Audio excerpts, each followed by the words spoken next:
Pessoal, mais um vídeo hoje. Vou mostrar para vocês como corta um frango na junta, tá bom? Muito fácil cortar um franguinho na junta. Ó, essa aqui é a asa. Aí você para a coxinha da asa. A asa com a coxinha separei. Esse daqui é a outra asa. Corta ela na junta. Agora esse aqui é uma coxa com uma sobrecoxa. Muito simples cortar um frango. Ó, a coxa e a sobrecoxa.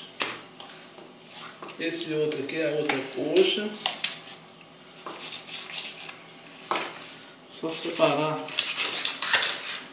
a sobrecoxa do frango. Agora esse outro aqui, como todo mundo sabe, é o peito e a costela. É só separar o peito e a costela. Tá bom? Aí, a costela é bom cozinhar ela junto com o frango para poder fazer um ensopadinho, um caldinho.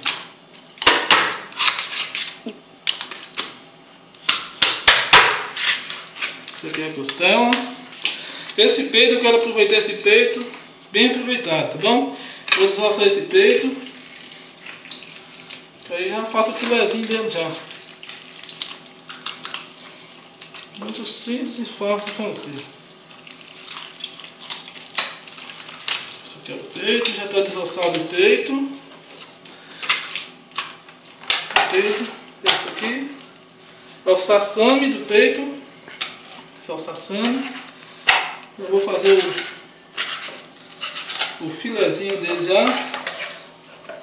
Aí já fica tudo sob controle. Depois só levar o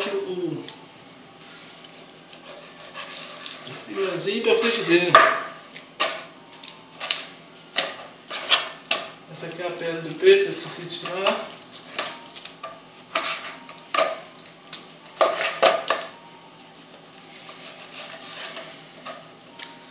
Pedra do peito.